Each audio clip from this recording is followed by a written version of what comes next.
Hello, everyone. Thanks so much for joining us for tonight's CCL training program. It's a weekly webinar of Citizens Climate Lobbies that provides CCL supporters like you and I with access to in-depth training opportunities on topics related to climate change and effective climate advocacy. I'm your host, Brett Cease, and tonight we're going to be joined by the amazing Charlotte Ward for training all about the media opportunities that you have ahead of you as climate advocates for the summer.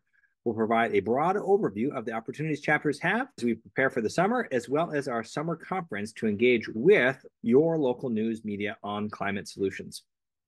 So, a little bit more about Charlotte before we jump in. Charlotte serves as CCL state and local media coordinator, working with CCL volunteers, providing them support, resources, and training to generate local media coverage of climate advocacy and solutions. And if we've done our job well, we'll provide the following agenda here for the hour ahead. First, we'll provide an overview about why media outreach is so important. Chart will then review some of the latest opportunities and resources that CCL has available on CCL Community for you and your media team. And then we'll feature show and tell, some of our most recent media success stories for your own inspiration and ideas creatively to what you can do locally. Without further ado, though, I will pass it to you, Charlotte, and thank you all so much for joining us here tonight. So our media successes can reach a wide audience and new potential volunteers. It gives authority that we are saying something worth listening to. It can be executed quickly. We know that congressional offices pay attention to local media, and wherever you are, your member of Congress is the most important audience. So as a constituent, you can leverage media opportunities to ensure they know what you expect from them. So you can mention them by name and tell them what you want and remind them that you're a voter. So let's talk about the type of media we seek with our media outreach. Letters to the editor, we can turn those around quickly. They're about 150 to 250 words. Op-eds, that's opinion columns. So these are longer, they're about 650 words, and these take up more space on the opinion page. So we like those a lot. They have real authority, but we also recognize they take a little bit longer. Then there's earned media. So letters to the editor and op-eds, those are our opinion that we are presenting to the newspaper, and then the newspaper is deciding to print it as the opinion of an outside person from the community. But earned media is when we have really made the case to a journalist that what we have to say is important and that they should do a story on it. So earned media can be gained through us sending press releases. We can do outreach to reporters, which can lead to coverage in newspapers, radio, or on TV news. And we also seek editorial endorsements. So the editorial is, it's not in every single paper. Some papers don't do it anymore, but bigger papers tend to do this. They have an editorial page, and from time to time, they will research and print an opinion from the paper. And that opinion is really important. Candidates who are running for office know that opinion is important. They actually want the newspaper to endorse them. So they're paying attention to that page. So if we can persuade the editorial board of the newspaper that climate is a really important voting issue, and they then write about that, then the candidates running for office are going to be paying attention to that. And we know that that's a really good way to get climate on their radar. So when you're doing your media, there's some important points to highlight. Hope is an essential ingredient. We have solutions. We just need elected officials to prioritize and implement them. Why are climate solutions benefiting your community? So we're seeing this all around the country since we've had various climate bills passed into law. We're seeing a lot more investment in clean energy. So lay out the positives of a future free of pollution, clean energy, clean air, better health, good jobs and a thriving economy. Talk about what you've seen in your state. Has there been a big battery plant investment? What's bringing jobs into the state? And then mention your member of Congress by name and ask them to do more in all of your media outreach. And remember CCL's non-partisan, respectful approach. Offer encouragement to do the right thing. You might not completely see eye to eye with your member of Congress, but you really want to try and focus on being kind and listening to bring them to the table. We know that this is a great way for us to create these relationships with our member of Congress that time by time, if we just keep working hard and we keep emphasizing what we want while being respectful, we can move them in the right direction. Think fundamental. Many Americans don't recognize that burning oil, gas, and coal is the main cause of climate change. The leading perceived cause is plastics. And according to Potential Energy, two simple foundations are still among the most important messages that we can use in our climate communication. So, carbon pollution from fossil fuels stays in the atmosphere, causing the planet to overheat dangerously. So, I love the heat trapping blanket analogy. You can see the picture there. The more that we burn fossil fuels, the more we're piling blankets on the earth, and the earth is heating up, the earth's running a fever. So we want to stop piling those blankets on by moving away from energy that is sourced from burning fossil fuels. And then the second point you want to make is there's sound scientific consensus. 99% of scientists believe that climate change is real, it's human caused, and also that it's here, but we can do something about it. So just reiterating that messaging, that how big the scientific consensus is really important, because people really underestimate what that consensus is. They believe that it's less, but we know that it really is there, that consensus. So what can we focus on now? So I just want to talk a little bit about our goals for summer media outreach. We want to elevate climate perspectives and stories from real people in our communities. We want to work to debunk the myth that people don't want to talk about climate. We've just had this great run of climate conversations. We're still tallying those climate conversations. The last time I looked, it was approaching 30,000 climate conversations that CCL has achieved since April. So that's just amazing. And you will know yourself from having those conversations that it's not nearly as partisan as people think it is. So we can keep debunking that myth. We can let candidates know that climate change action is urgent and a top issue for constituents. And we can amplify how everyday folks from our chapters are traveling to DC to lobby Congress for common sense solutions.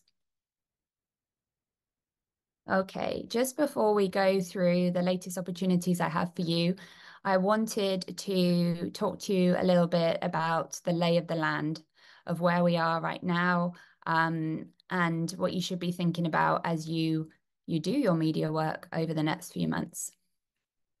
So since it's an election year, candidates in the media are both primed to hear perspectives from real people.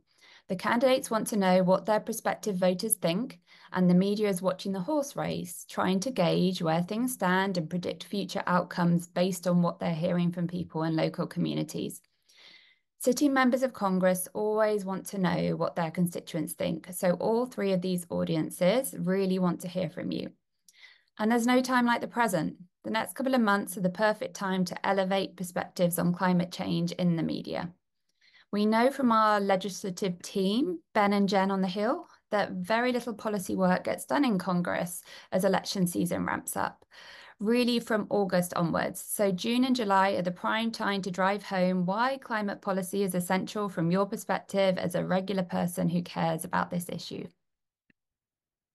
On a more practical note, CCL Summer Conference and Lobby Day is coming up in just a few weeks, which is exciting. That presents us with some of the best local media opportunities of the year.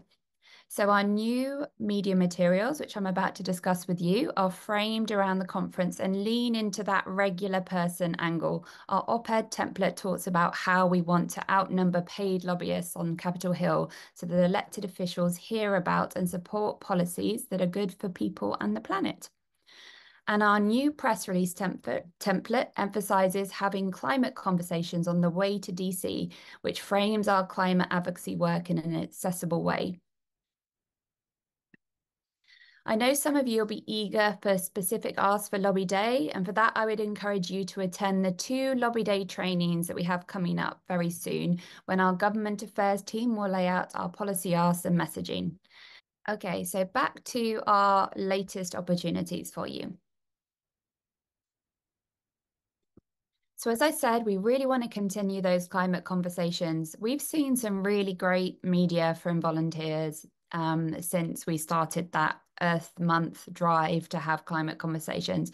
So you can see here, there's an opinion piece on the left, your Earth Day assignment, talk about climate change. This was an original piece that a volunteer wrote. It was really fantastic. You can see here, Robert Taylor decided to take our template that we put out around Earth Day that was about climate conversations, and he adapted that to where he lived. He put in lots of local impacts. He wrote about the conversations he'd been having, and he got that printed. And I have actually updated that template, so it isn't focused around just Earth Day. It's more timeless. So you can still use that template if you would like to, and you'll find that on the media resources page of CCL Community. And then you can see here, Polly had a really great idea to take that Earth Day template and then adapt it to Mother's Day. So she got this really good hit all about using Mother's Day as the hook for fighting climate change. So I really love that she took that initiative, and that just goes to show how we can adapt these things. Okay, let's talk about leveraging Lobby Day. So the June conference and Lobby Day provide one of the most media-worthy moments of the year. It's a great opportunity to share how everyday folks are showing up as citizen lobbyists to urge action on climate. So you can see here, this is Robin in Montana. She put together a video last year for Lobby Day explaining why she was going, and she sent it to local media outlets. And she got a great success with it. The local TV channel actually interviewed her before she left. They wrote about it on their website, and then they followed up with her when she got back from DC. So that just goes to show how her initial efforts to just record that little video talking about why she was going really paid off. So we do have this new press release, a talking tour all the way to DC. It continues the theme of climate conversations. It's available to download from the media resources page of Community. It can be pitched to local journalists prior to volunteers traveling to DC. And you can document any climate conversations that volunteers in your chapter who are going to DC have en route. Perhaps they're like talking to people on the train or the plane or at the service station when they're driving. So you can have a lot of fun with this. You can take some pictures or video, document those conversations, and then later on, you can follow up from this press release with a new press release all about those conversations, or even an op-ed. So it gives us lots of opportunities when we're creative like this. So we also have a new op-ed template that you can put your name on, or a volunteer in your chapter can put their name on and adapt it. You author it with Mark Reynolds. And as you can see here, we've really gone in big on the normal people have a right to go and tell members of Congress what they want. And it shouldn't just be paid lobbyists. So you can put in there what your day job is, whether that's ferrying my children to and from school, doing rounds at the hospital, studying at university. And then you can put what the climate impacts are in your state. And then it goes on to give you an opportunity to mention your members of Congress by name and urge them to do more. And that's actually already in print. So you can download this template from the media resources page of Community, which is something Laurel Eastman did last week, and she's already been printed. So she got this great success, and I just love this picture so much. It just is the perfect illustration. So that made us really happy to see that success already. And keep those LTEs flowing. So media coverage on climate skews negative. We know this. It's often about the problems, and the solutions are not amplified nearly enough. So LTEs can be written quickly and have a good chance of being published. And we want to give people that hope. We want to write about how there are solutions. And it's the members of Congress and candidates who want our votes who need to be really embracing these solutions. And we provide a timely LTE topics document on the media resources section of CCL Community. So you can always download that, have a look, see if there's a topic on there that interests you to write about. Okay, election season. We know election season is in full flow, and there's lots of opportunities for us to be making sure that we keep making candidates accountable on climate. They need to step up on climate if they want our votes. So there's some great examples here. You can see how volunteers all around the country are doing great work. They're hosting candidate forums, and then they're sending out press releases, inviting journalists. They're getting great coverage for it. So if you can do this where you live, it's a really great way to make sure that candidates understand the urgency of climate action. And it also is a great way to amplify our work and let people know about this topic. So we do have an election season media kit that is on CCL Community. And if you want more guidance on messaging, ideas, the tone of your election season work, you'll find it there, and that should be very useful to you. Okay, let's talk about what's coming up. So I have my monthly LT workshop. That's every single month. It's the second Wednesday of each month at 5 p.m. PT or 8 p.m. ET. And this is an opportunity for anyone to spend some focused time writing a letter to the editor or an op-ed. The workshop features a quick training, brainstorming about letter ideas, and then 20 minutes of focused time to write. And once the writing session is over, we return for anyone to share if they'd like to. And we always have brand new people on this call. So if you have brand new people in your chapter, or you're very new to CCL's media work, then this is a great opportunity to just come and learn and have a go at writing. And people really do enjoy it. They do find it a worthwhile endeavor. So I hope that if you have time, you will come to the next one, which is on June the 12th. All right. Thanks everyone for being here. I really appreciate you showing up. You can always reach out to me if you need help. My email is charlotte.ward@citizensclimate.org. It's my full-time job to support volunteers, so please reach out to me if I can help you. All right, so before we head out tonight, first and foremost, thank you so much, Charlotte, for that excellent overview and training. A little reminder that we always love having the reminder to log your trainings, just like all of our activities. You can go to the action tracker or click that green button at the bottom of any of the trainings that you are a part of, so that we can give credit where credit's due for your participation and education in leveling up your media skills. We also want to make sure to remind you, if you have any other follow-up questions after tonight, as Charlotte's shared, here's Charlotte's contact information, as well as our forums where you can engage in discussion on media work, as well as the Writer's Circle. Thanks so much all for being here. We hope that you found tonight's training useful and empowering, and we can't wait to read about your local media. So keep up the great work, everyone, and we'll see you all soon. Thank you for listening to this episode of Citizens Climate Lobby's training program. You can tune into more episodes anywhere podcasts are available. Inspired by what you heard today? Join Citizens Climate Lobby to advocate for bipartisan climate solutions. Go to community.citizensclimate.org to find more trainings, resources, your local chapter, national action teams, discussion forums, and more. Be sure to like our Facebook page and follow us on Twitter and Instagram @CitizensClimate. We also invite all of our listeners to subscribe to our YouTube channel for more inspiration. Like what you hear?